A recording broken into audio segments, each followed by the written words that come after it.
Hi, welcome to Managing Conflict and Challenging Situations on the 6th of October, 2022. What are we going to cover today? Well, we're going to look at identifying the causes of conflict, how to deal with conflict in a professional way, understanding the effects of conflict on performance and the individual at work. Also going to outline ways of dealing with the impacts of an aggressive encounter when it does arise, and also look at ways that we can minimize the adverse effects of conflict. This is a 90-minute session and will be interactive, so I'll be asking you for your views.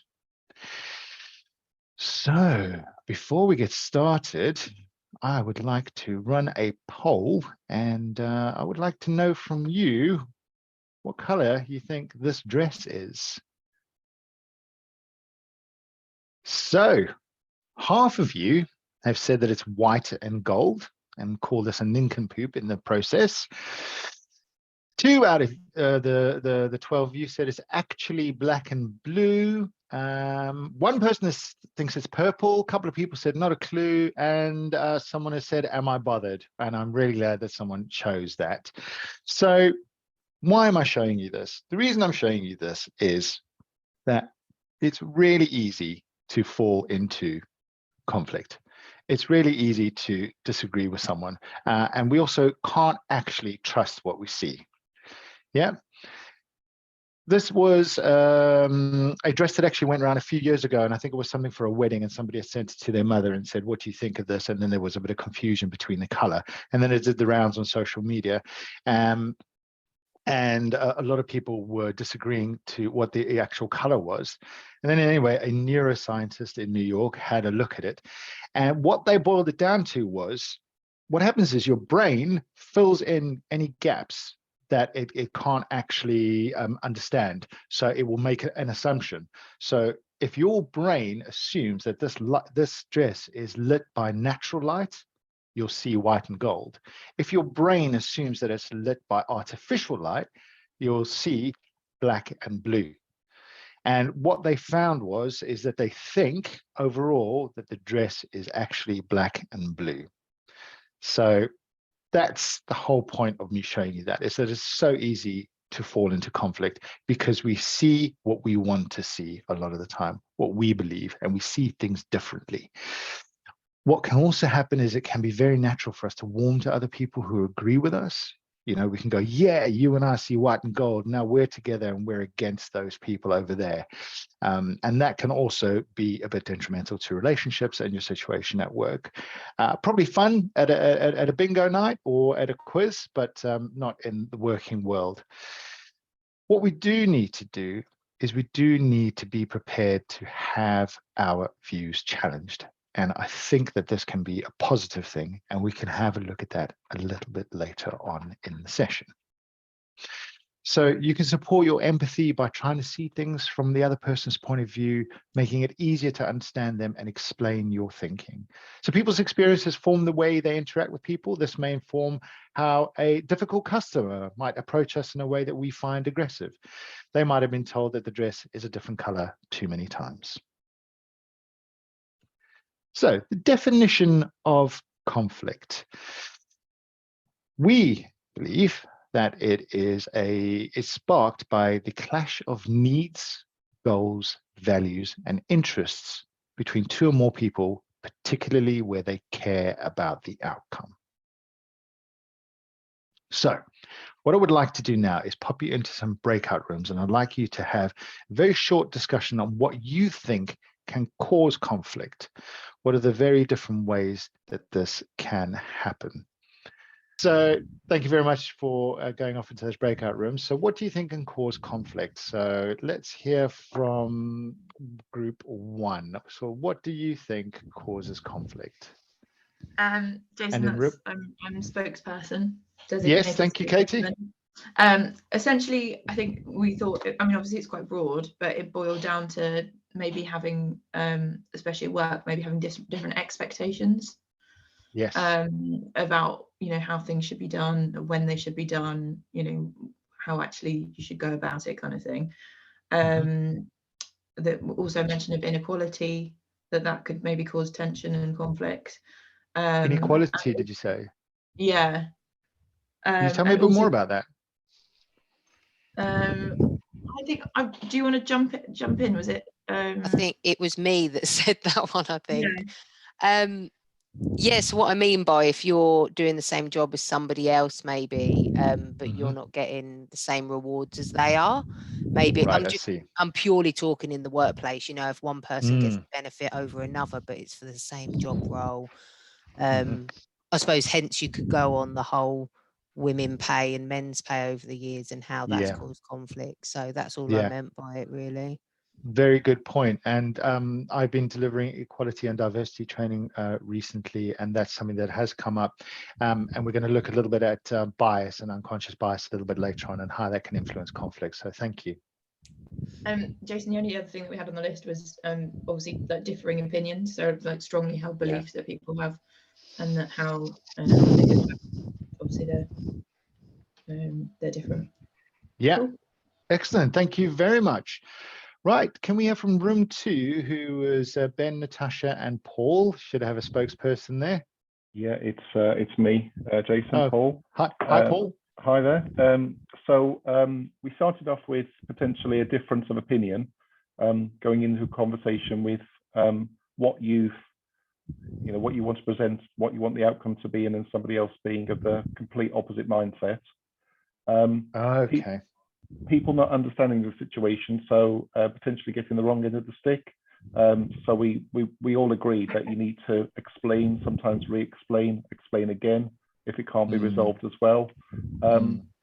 Within my former team leader management role, I feel sometimes that people can be impacted based on past experiences as well. So if you have a conversation around, I don't know, timekeeping, for example, if there was a previous issue with timekeeping, then their current experience is drawn from their past experience. Therefore, it might be a bit of a more difficult conversation than it would need to be. Yes. It's clear for us to make sure the language is clear, to not use jargon or to try to brush around the subject, really, just to make sure it's really clear so that people understand what you're saying, that you can try to hopefully resolve and avoid conflict. I mean, Natasha and I probably deal with conflict on a daily basis.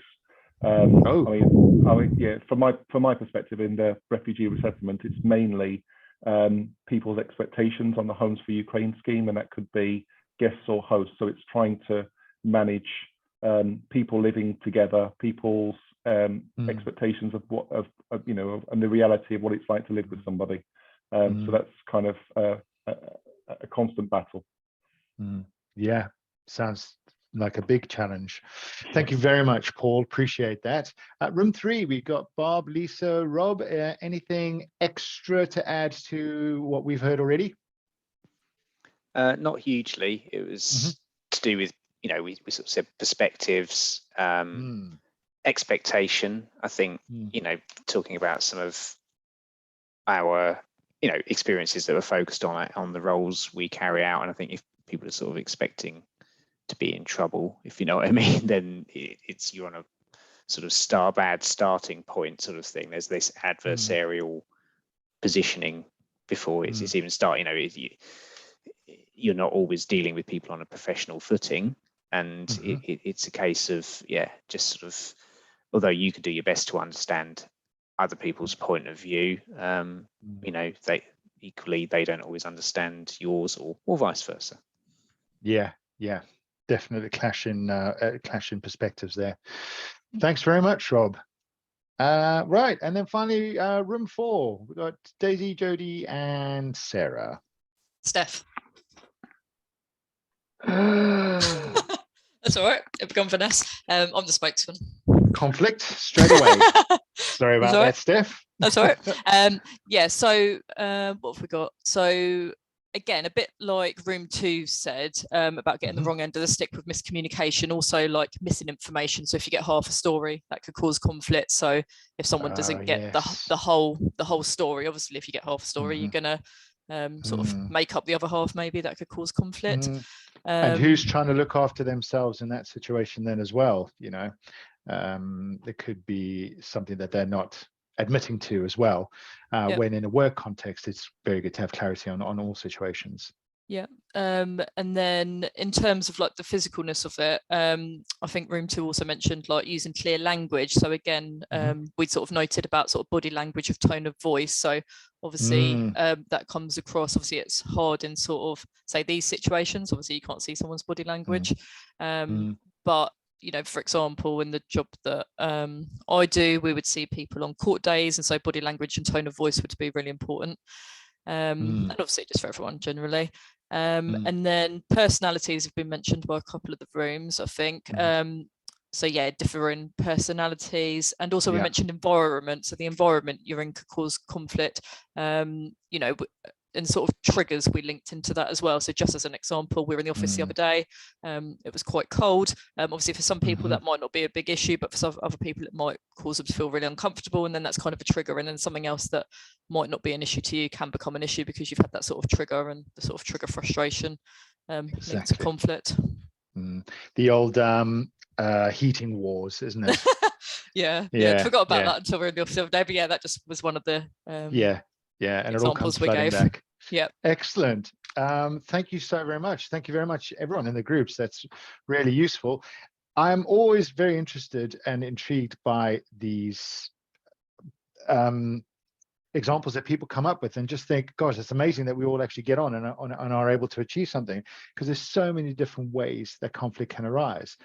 And like any good baking show, here's a few that we prepared earlier, and let's just see how many of them cross over with what you have been saying to us. So yeah, we don't always see things the same way as other people, which we've already spoken about. We're all very different. This is a really important thing to bring up, and this is what reminded me about what Paul was saying about different expectations about when you're living with people, and looking at, you know, people's cultures are different, the way people talk about things, and the way people talk to each other as well. So a lot of the times, and I'm not trying to brand the whole country, but like Italian people are very expressive and loud and use their hands a lot. And when my wife went to Italy first, she thought everyone's arguing. And they're not. That's just how people talk, and that's just how people order coffee. So it's being able to understand that, and that also fits in with the body language as well, which is what you were talking about, Steph.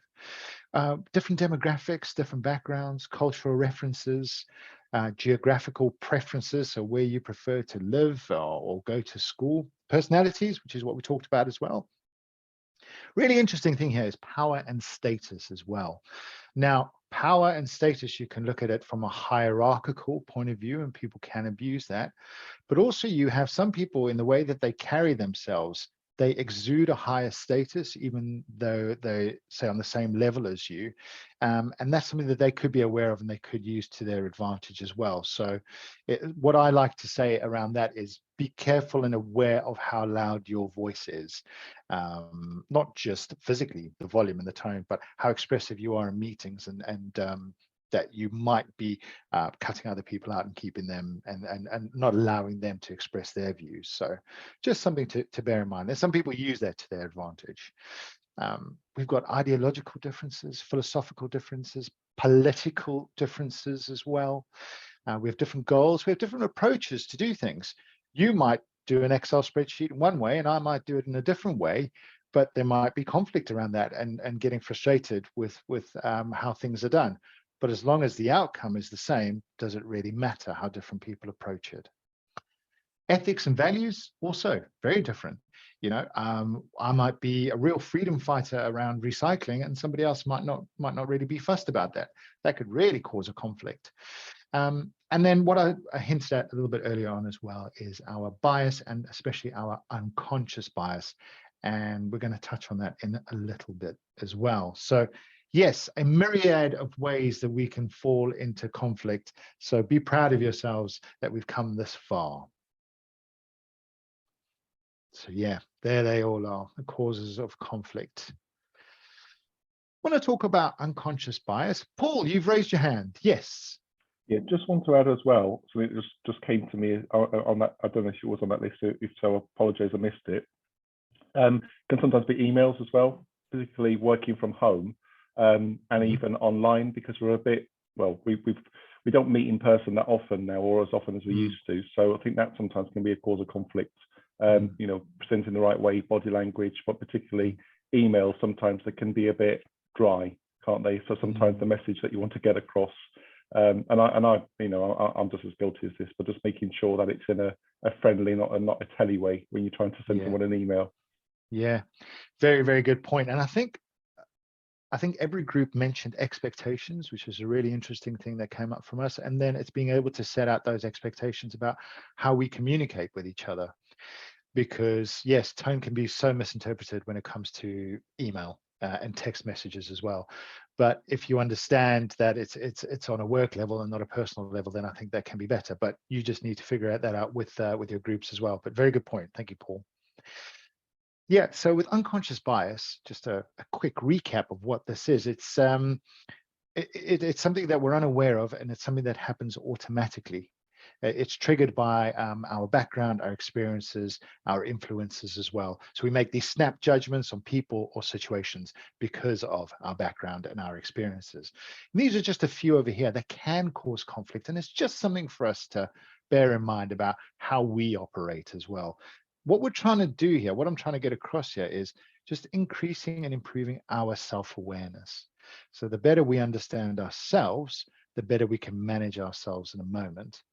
And then the better we understand other people, the better we can manage their reactions to us as well. So with similarity biases, we like people who are like us.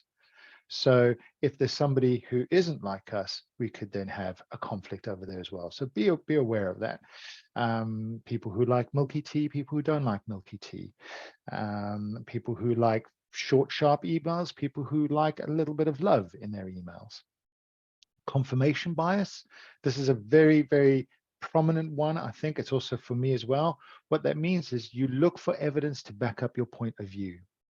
So if you think someone is a little bit rubbish at their job, and then they do something that's a mistake, then you'll be able to stand there and go, see, I told you. So you're constantly looking out for those errors.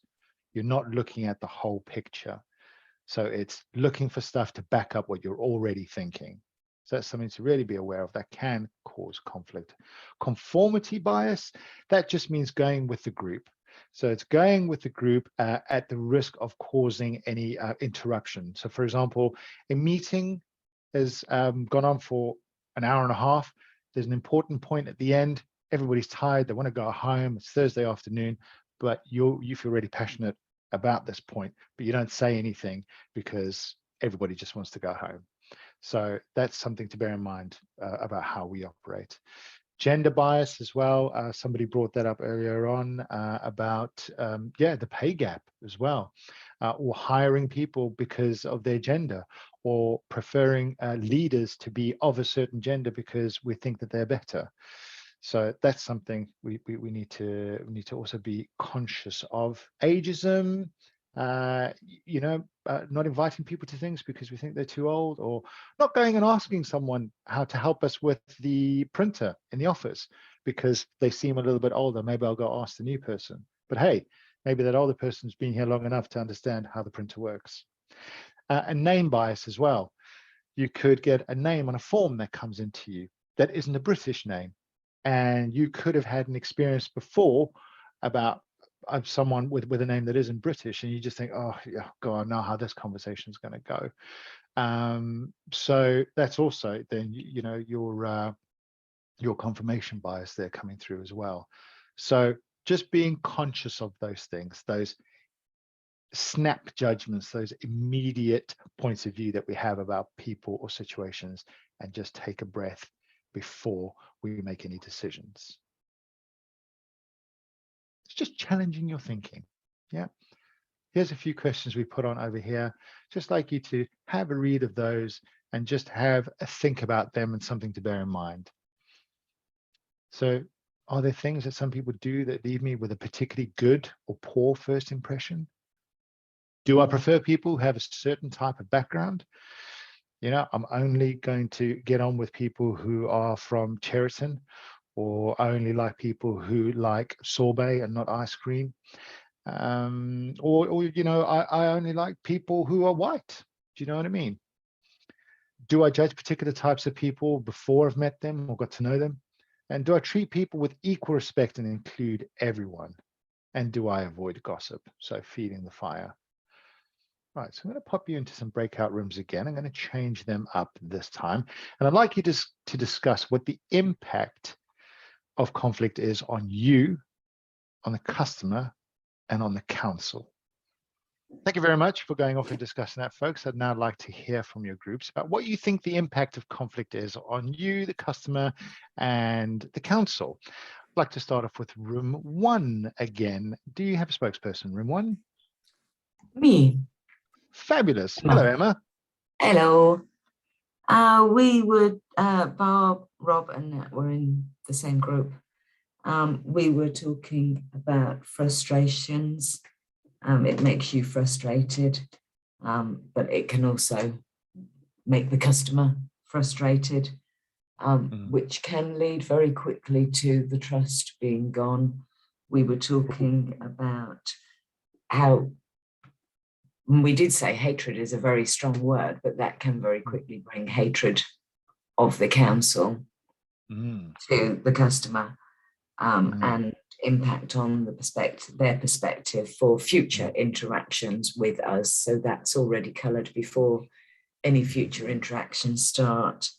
On me, I was saying that, to be honest, it can make me ill.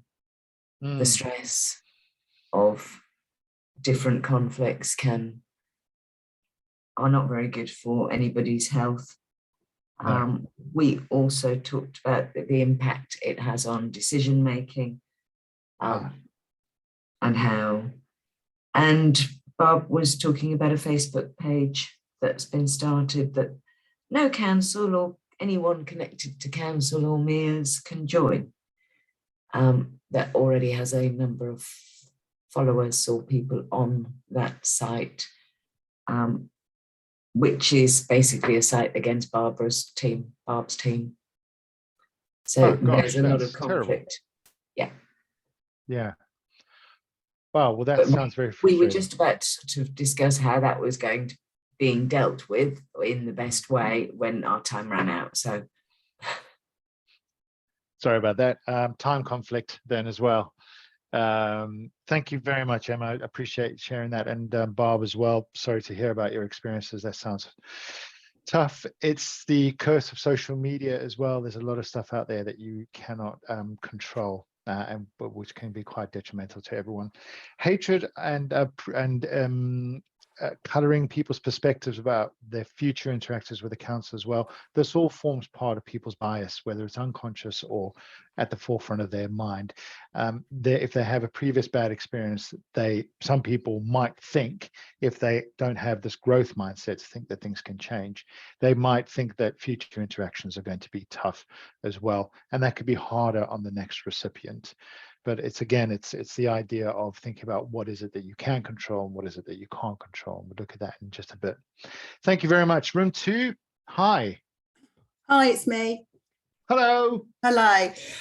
What we've done for impact on the customers and our sales, we have put basically respect each other. It could be detrimental to their mental health and our mental health. It also can knock our confidence, especially as an employee. And also for the council is defending the name. When as soon as you phone up and say who you are, you can hear the size, if we've got a bad reputation. Also turnover in staff, could be financial impact as well. Yeah, staff turnover. Yeah, all very tough. Lots of impacts there. Thank you, Jodie. I appreciate that. Room 3, hello. I think that's us. Room 3 is Paul again. Yes. Hello, Paul. Hello.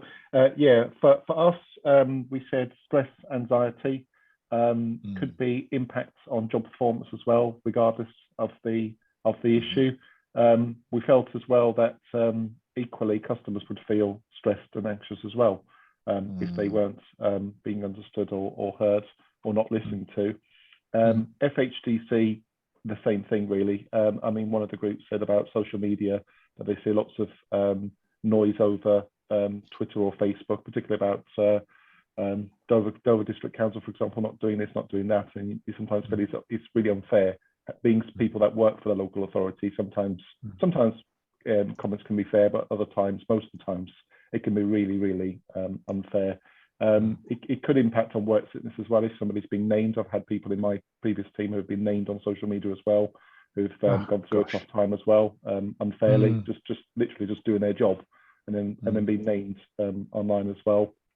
So yeah, I mean, it can impact on the service, as I said earlier, but it can also be reputational damage as well. If a resident goes to the paper, etc., and I don't know, it could go up to councillors mentioned at committee, for example. There's a whole ream of impacts on us and the wider community. Yeah, thank you, Paul. Yeah, really tough ones there as well. While you were talking there, what I was thinking about is there a point at which that cycle can be broken as well? And the challenge, I think, for us as council employees is that's down to us. That's how we can handle the challenge, how we can handle the situation, and hopefully leave that person with a better experience that they can then approach us in a more positive way next time as well. So there is a lot of pressure on people, especially those who are dealing directly with customers. So thank you, Paul. And finally, we've got room 4. Hello. I think I'm probably speaking up. It's Steph again. Yes. Hi, Steph, not Sarah. No. Yeah, so we've got lots of the other bits. So like the impacts on yourselves. So as lots of the other rooms have said, like stress and upset and angry. We'd also written down that you may feel quite disengaged and there may be a reluctance to speak up again. And that's obviously a bit of an issue, really, when you're in a workforce, because you need to be able to have the ability to do that without the risk or fear of conflict. On the customer, again, we got things like, they may feel stressed and upset and so forth. Also, we'd written that there may then be obviously unmet expectations and frustrations, and therefore the service requirements may not be sort of fully fulfilled if the conflict isn't resolved fully then for the customer, and the customer then doesn't get obviously what they need. And for FHDC, again, we've got things like reputation, public image. Also, we'd sort of further written there that can lead to complaints, which obviously isn't good for anyone. And also we've got about staff turnover as well. So we've written staff retention. So obviously if there's lots of conflicts in the workplace, isn't very good at sort of maybe supporting or improving that, then staff retention can be threatened in the overall service. Yeah, so thank you, Steph. Again, once more, thank you to all the groups for having a discussion around that. Lots of impacts that conflict can have, and it can be very, very hard. Let's look at ways that we can help ourselves through this. So this is giving us a lot of context. Again, like a very good baking show, here's a few we prepared earlier. This is taken from some research done by Sheffield University. Around 10 million employees per year experience conflict, and the cost, and this was done in 2021, this research, is £28.5 billion. Now, how that breaks down is to resignations, disciplinary dismissals, and sickness absences. So it has a huge impact on organizations. 60% of people suffer with depression. Workplace conflict was suppressed during the height of the pandemic, and their cases are then expected to increase as well. So there's going to be an even bigger knock-on effect. But early identification and intervention and informal resolutions are a very effective way to maintain performance levels. And that whole idea of informal and being able to have those discussions, being able to have those chats before they lead on to something bigger, definitely has a better way of resolving the conflict and making things easier. Because as soon as it starts becoming official, then I think what happens is people's defenses start going up even more. So if you are able to nip it in the bud or be able to have those conversations frequently and at the beginning, then it will stand you in good stead. Right, so we've got ourselves some context now. We know what the causes of conflict are, we know what the impact is, but let's look at how we can actually deal with this. There's something out there called our interpersonal styles, and I don't know if anybody's heard of it before. So what they are is it gives us an idea of our preferred approach to dealing with people. It might not be conflict, it might just be how we interact with people. So The thing to bear in mind with what I'm going to show you next is that we employ all of these styles at different times in our lives, but there's probably one dominant one that we default to, especially in heightened situations, for example, conflict. And this is built on something called the Thomas Kilmann conflict mode instrument. And what I'm going to do after this session is email you a copy of this questionnaire to complete so that you can have a better idea of what your interpersonal style is. Caveat is this is not an exact science, and it's not going to box you for the rest of your life and this is who you are. It just gives you a better idea and maybe something you can reflect back on to think, oh, I do react like that in certain situations. Why? We want to raise and improve our self-awareness so that we can be better at managing ourselves in the moment. So here we go. We're going to look at it on an assertiveness and cooperativeness scale. So high assertiveness, low assertiveness, and same with cooperativeness. And there are 5 different styles. First one is competitive. Now, this style, when employed, is people who tend to take a firm stand and they know what they want. And it's usually from a position of power, so hierarchy, rank, or maybe even expertise. What's the benefit of this? Well, it's good when swift decisions need to be made or unpopular decisions need to be made. But if you use it too often, it can leave people feeling bruised or unsatisfied or a bit resentful. So that's really high on the assertiveness scale, but very low on cooperativeness. Collaborative, on the other hand, this is really high on assertive and really high on cooperative. So this is more of a win-win situation. So when you employ the style, you try and meet the needs of everybody who's involved. It's highly assertive, but unlike the competitive style, these people cooperate effectively and acknowledge that everyone's important. So the benefit of this is when you use this style, it's when you need to bring a variety of viewpoints together or where there's been previous conflicts in the group in the past. The negative about this is that it can be time consuming when a swift decision needs to be made. So it's something to bear in mind.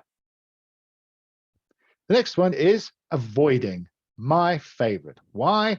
Because when I filled out this questionnaire, this is what I came up as, and I was shocked and horrified. But then I thought about what does it actually mean in heightened situations. So this is you seek to evade conflict entirely. Okay, so this is typified by delegating controversial decisions, accepting default decisions, and not wanting to hurt anybody's feelings. Okay. You can see this is very low on assertiveness and very low on the cooperativeness scale. Why and how can this be a benefit? Well, it's when victory on your side is impossible and you recognize that. Okay. Also, when the conflict is so trivial that you're happy to give up your position, or if the other person is in a better position to solve the problem. And finally, it can create some emotional space when the situation is very highly emotionally charged. So that, I think, is a very good thing. Don't be put off by the turtle over there and pulling your neck in. It's just a way of us categorizing it. What is the negative impact of this? Well, in many situations, if you employ this style, can come across as weak or ineffective.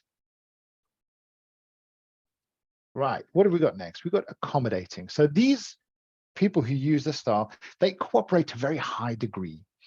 Because you can see it's low on assertiveness, but very high on cooperative. So this indicates their willingness to meet the needs of others at the expense of the person's own needs. Okay, so the person often knows when to give in to someone, but can also be persuaded to surrender their position when it's not warranted. So this can be useful when the issue matters more to the other person, when peace is more valuable than getting your own way, or when you want to be able to collect a favor in return. In other words, to try and preserve future relations. What we mean by that is you continue getting emails from one person or from a team, and you resolve them really quickly because you don't want any conflict. And you think, oh, great. So if I go and ask for something a little bit further down the line, they'll remember that and they will be able to help me out. But sometimes people will forget. So that's just something to bear in mind. If you are very accommodating, it's like the person who cleans up all the coffee cups at the end of the meeting. People will then start expecting that of you and may not return the favor. So that's something to bear in mind. And finally, there's compromising. This is sometimes referred to as a lose-lose situation. So you can see it's right there in the middle of assertive and it's the middle of cooperative. So with compromising, you try to find a solution that will at least satisfy everybody. Okay, so this means that everyone's expected to give something up, including the compromiser. So this is very useful when the cost of conflict is higher than the cost of losing some ground, or when people are at a standstill and there's a deadline looming, and it can help get a temporary solution to a problem. The negative of this one is that not one person is fully satisfied, as everybody's had to give something up. Okay, so I'm going to just pop you into some pairs very quickly. You're going to have a short, sharp conversation. Think about what's your preferred style. Okay, is it competitive? Is it collaborative? Is it compromising? Is it avoiding? Is it accommodating? When do you employ the style, and when do you employ a different style? Thank you very much, everyone, for going away and discussing that. If you have reached this part of the recording, it's probably a good idea now to do the conflict mode questionnaire and then see what you come up as. The reason we discuss these things and we have a look at these things is so that we can better understand ourselves and better understand how other people operate in certain situations, so that we can manage future interactions in a better way. So if I understand that someone is quite competitive, I will then adjust my communication style towards them. This doesn't necessarily mean that now after the training you go out there and you start boxing everyone and go, oh, they're collaborative, that's competitive over there. But it's good for something to be aware of that will then help you in those situations in future. And it's also good for you to identify how you react in those different situations. So there are some very tricky situations. Some people don't actually play nicely. It's good to be aware that these situations may come up. And the thing to bear in mind is that these are just different ways that people will look after themselves and will preserve themselves as well. And it's being able to get past that in order to deal with the situation. So just bear in mind that some people may react this way. A really good way is to be able to manage yourself in the moment. And when we look at those different ways that people can react not so nicely, it's probably due to a lack of emotional intelligence or self-awareness. By you being on this course today, you're building on that and you're improving that. They may feel threatened or fearful, and that is how people react. You know, some people might feel really threatened in their situation if they're going to be losing their house, or if they're unable to pay a bill as well, they might be reacting in this way. So that's something to always bear in mind. They're also seeing things from a different perspective. They see the dress as a different color. And then, yeah, they might not have had opportunities that you have had to be able to work on dealing with conflict. So when people have these what we call threat responses, it's because they're in a heightened situation and they're trying to look after themselves. Can anybody think about or tell me what they think the threat responses are based on those images there? Fight or flight. Yes, excellent. So we've got fight, we've got flight. Anybody want to hazard a guess at the last one? Freeze. Yes, excellent. Well done. So we feel threatened when we experience an emotional hijacking situation. Yeah, we go into a threat response. Okay, these are all mechanisms of your defense. And what's happening is your brain is trying to get you out of danger. What we need to bear in mind is that sometimes when people are interacting with us, they may already be in this threat response. Or you might have got yourself into this threat response when you're interacting with someone.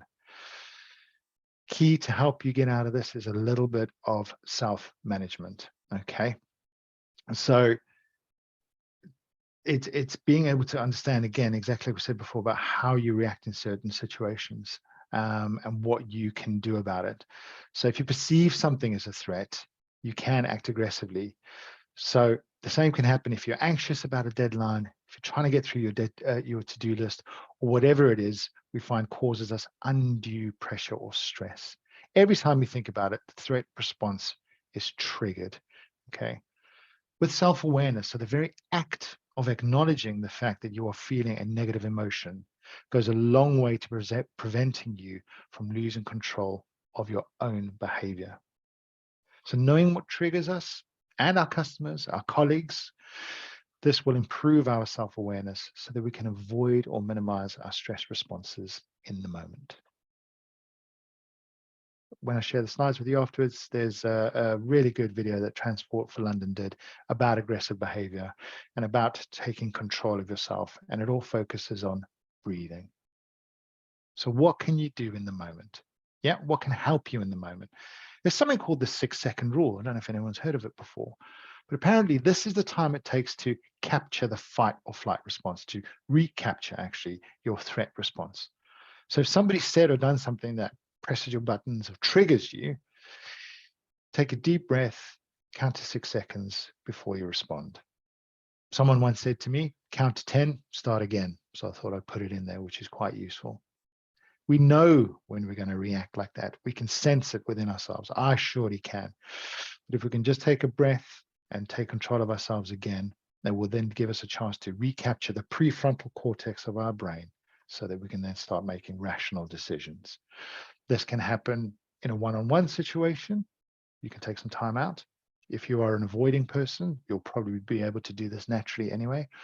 Or if you're going to be responding to an email, yeah, sometimes write that angry email and then delete it, or just take a breath and then retype it, or take a breath before you send it. So how do you deal with aggressive behavior? I generally stay very calm. I'm actually quite good at just staying very calm. Good. And speaking quietly. What speaking quietly as well, and what impact does that have on the other person? Have you noticed? Usually a positive impact. Good. Not always, obviously, but usually. Yeah, exactly, because humans are humans. Fabulous. Thank you, Emma. Anybody else? Okay. Can I just, we might come on to this after this, but yeah, there is also the case of conflict which arises when somebody isn't necessarily being aggressive, but if they talk and talk and talk with different points and you're trying to get in to say something, that is something I find difficult, because if the conversation moves on to something else and something else, then the one thing I wanted to say to the first thing that was in my head has gone. Yeah, because that person's gone on and on. Yes, that is a challenge. I've experienced that before, and I have done my utmost to try and interrupt and get in them and go, you're there, so I'm going to be there. And then what happens is they go one above, and then I try and go one above. And then it just lands up becoming this sort of headbutt, this argument. Whereas I've tried in the past of just going, oh, okay, fine, and then just stopping and listening and hoping that this person runs out of steam, so that I can then make my point. It's then just being able to identify how to handle that situation. You know, do I be more competitive here, or do I just be a little bit more avoiding to give this person space? Whatever it is you choose, might be able to help you in that situation by bearing in mind those types of conflict modes that people have. But yeah, that does sound like a tough one. Anybody else having to deal with aggressive behavior? What they've done, what works for them in the past? I think aggressive behaviour is different from the telephone and to face-to-face, because if you see someone over the telephone, you're just a voice on the telephone, so they will have aggressive behaviour. And I think you just, I say, sometimes you just can't get a word in edgeways. You just got to let them run out of steam, really. And when they run out of steam, the new opportunity is then for you to speak. But if aggressive behaviour is face-to-face, sometimes they're a little bit different because they're actually speaking to somebody face-to-face. So I think it's two types. Over a telephone, you're a voice, but face-to-face, you're a person. Yes, very good point, Jodie.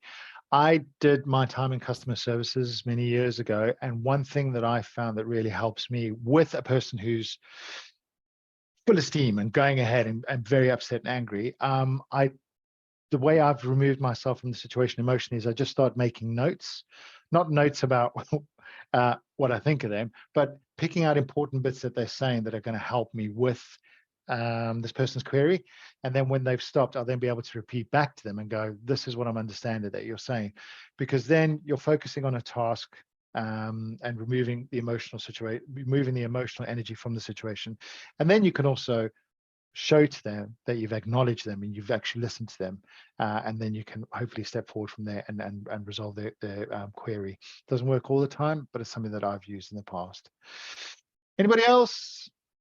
Yeah, something that I've found, if in person, so for example, I had one in a court situation once, a very red, angry man, is how I would describe.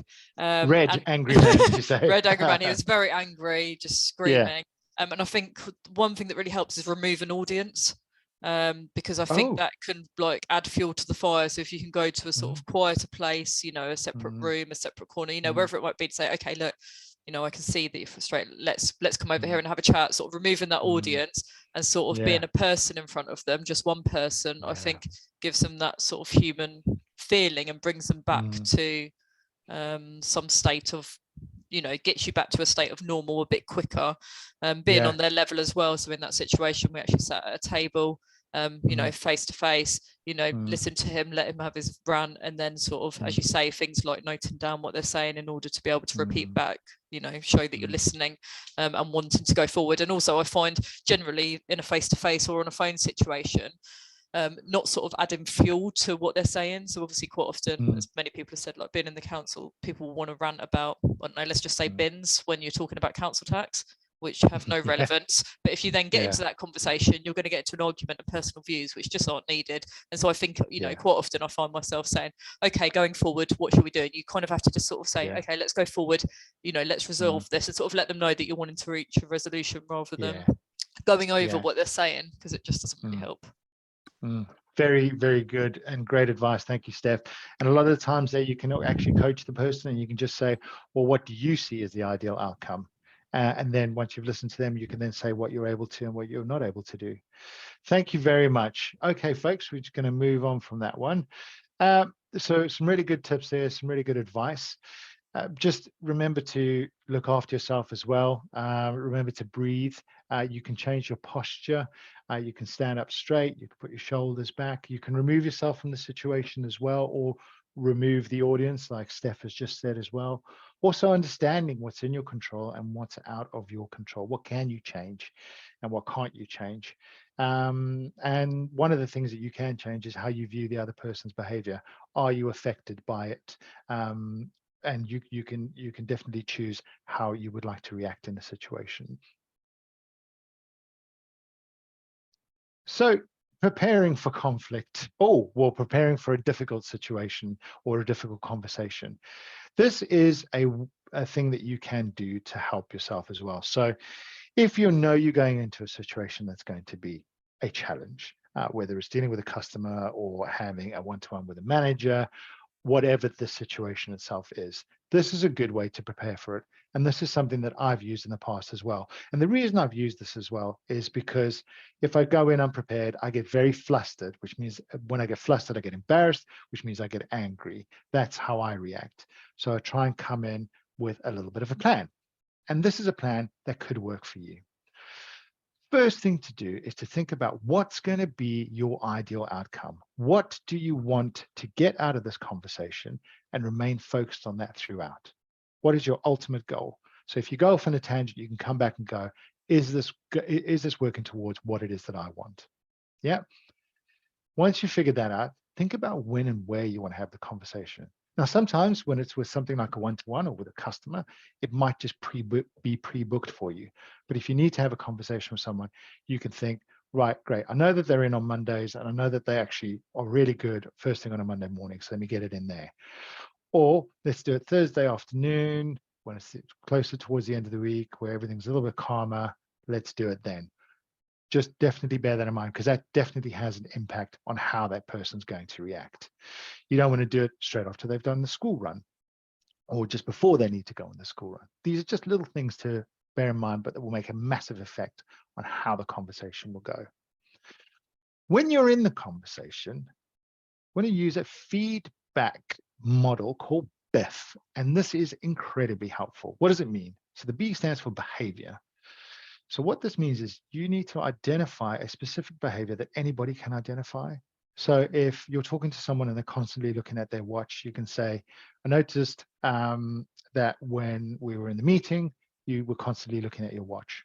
That's it. It's a behavior that anybody can notice.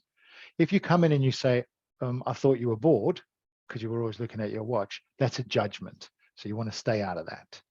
So it can be things like when you did this. So it's a specific behavior that anyone can notice. Then I stands for impact. So the impact that had was, so what you did caused this, yeah? So it could be you've given me more work to do. So what's happened is this other work's had a knock-on, it's had a knock-on effect on this other work. So I've not been able to do those things. Yeah, talk about what the impact of the behavior has. Then the optional bit is to talk about feelings.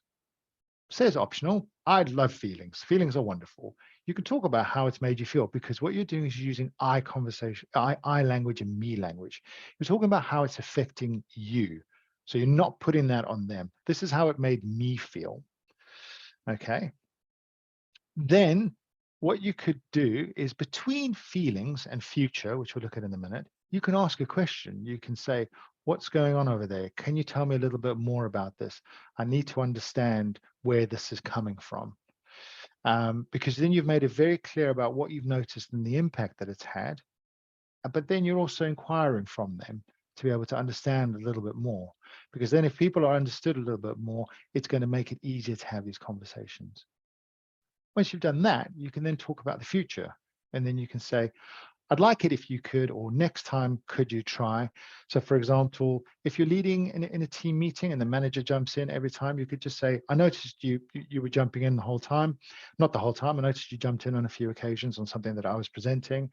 Impact it had was I felt it was frustrating. It took me off what I was trying to talk about, and it put the focus on you, and it made me just feel a little bit unappreciated. What's going on? They could then say, oh, I just thought, I know more about that one, or I was trying to help. So, okay, cool. I see you trying to help. But in future, let me do it, because it's part of my development, and it's my position that I'd like to set up within the team as well. Yeah, cool, fine. Hopefully, yeah, cool, fine. So that's something that could really help you. Yeah. Think about what you want out of it to stay on track.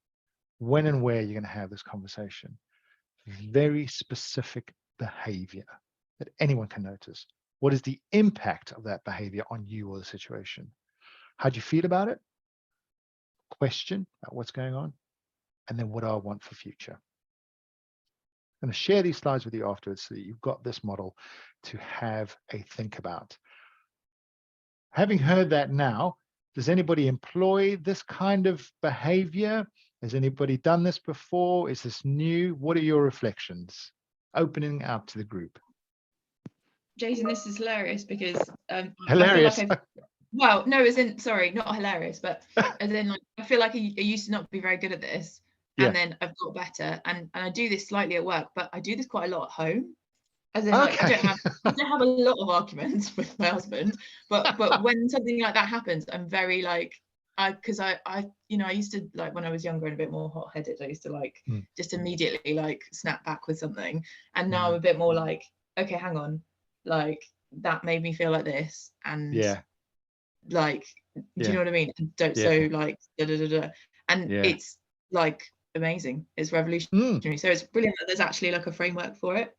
Yeah, and I'm so glad you said that, Katie, because some people just do this intuitively anyway. I can see your hands up, Rob. I'm going to come to you in a moment. And we just sometimes need that framework to go, oh, cool. It makes us feel good that we are actually doing that anyway. So thank you so much. Rob. Hi, yeah, it doesn't, I mean, it makes lots of sense, but it feels more like something you would do in a structured conversation, like in a one-to-one, and as opposed to sort of like managing a conversation in a meeting or something, and you perhaps wouldn't do that with external people. I'm not trying to undermine it as a sort of as a thing, but it just feels like I think we all everyone's got different perspectives because of what they do on a day-to-day basis. And yeah, that's just my take on it. I think you can always say to people, hold on, when you said that, and so I didn't notice he was just speaking. But in terms of trying things like that at home, I mean, I've mixed outcomes on that, sort of going, well, you said that in that way and it didn't feel great. Has often been met with sort of like, what is this, some sort of Americanized focus group or something, so but I think again, perhaps that's me being a bit British. Yeah, I mean, it could be if that's how you're thinking and feeling about it. What's good about this, exactly like you said, Rob, is that's why we call it preparing for a difficult conversation, because you're going to go into a conversation that's going to be tricky. The challenge then is to be able to use this to your advantage in the moment itself as well, and then you could almost calibrate your brain to look out for these things, and people saying, well, I'm doing this, I'm doing this, I'm doing that, and then you can say, okay, fine, you're doing X, Y, and Z, so the impact of that on us is this, and then they can so that you can justify things that are going on, or a bit further down the line, if they're saying or doing something, you can go, well, that makes me feel like this, or this is the problem with this. The whole idea is, if we take a step back, is always do your best to look at facts. We are very good at talking about opinion and how we feel in certain situations. Because we can get defensive. And like we said before, conflict is a clash of needs, goals, wants of the person over something they care about. So if we can focus on facts in the situation and differentiate between opinion, then that's going to make it so much easier for us to deal with, I think. Yeah, simple phrase I've used before is take the emotion out of it. And definitely. And also for a little tip is preparing. Some conversations are a team effort, as in you might be the only person in that room, but if you haven't discussed beforehand with a senior manager or whatever what the outcome is, what your boundaries are, then it escalates everything, because then you cede power and also your position to sort of negotiate in that respect. So it becomes pointless, people get frustrated, and it becomes a difficult conversation. Being more collaborative. Thank you, Rob. Okay, so we're nearing the end now, folks. So all I want to look at here now is just a couple of top tips, things that we have thought about, things that have come up in conversation during the session. Really good one, listen first and talk second. Some people have mentioned that in a roundabout way during the session as well. It really helps, because then we can hear what's going on and we can look for what's actually being said, as well as the facts as well. Be clear about your role and what you do.